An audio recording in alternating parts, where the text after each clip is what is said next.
How do you forgive when you don't know how to forgive? How can you forget about the pain when you become numb to it? How can you forgive somebody when you don't know how to forgive?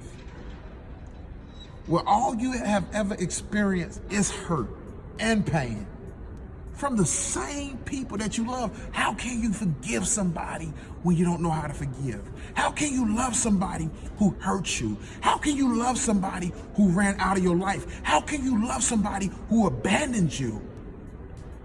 You want to hold on to that pain because you want that person to feel what you felt.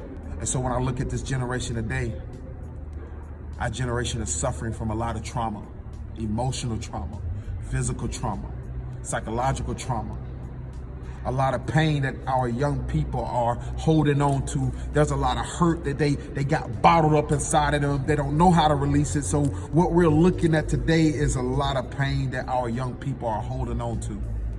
See, I know what that pain feels like. I know what that hurt feels like. I held on to it too. I held on to it so long that it allowed me to do things and try things that was not me. Out here trying drugs just to escape my pain. Out here doing things to escape my reality. I don't care if it caused pain to myself or someone else. But I understood something. I was taught something. I was taught something at an early age, and it wasn't my fault. I was taught to shut up, to be quiet, and to take it like a man. To shut up and be quiet and to never shed a tear. To shut up and be quiet and never show a sign of weakness.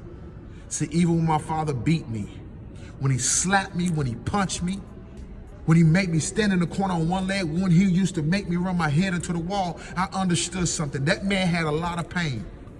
But something that he instilled inside of me is to understand that it was weak of a man to be vulnerable. It was weak of a man to shed a tear, to shut up, be quiet, and never show a sign of weakness. That's what he instilled in me.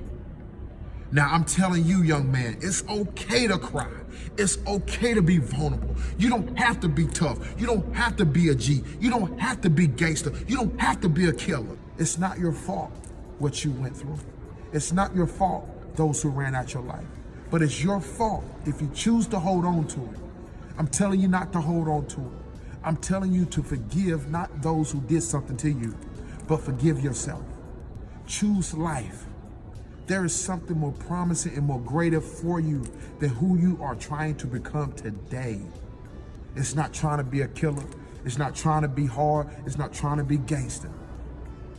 It's about being you and something that you was never shown.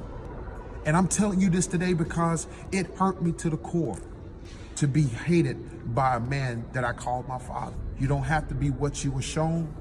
You don't have to be what you was taught. Your past is not your future, but your future is so promising. So choose it. So don't shut up. Don't be quiet. And it's okay to be emotional. It's okay to shed a tear. It's okay to embrace somebody. It's okay to love even though you was never shown. It's your boy, Mr. Inspired.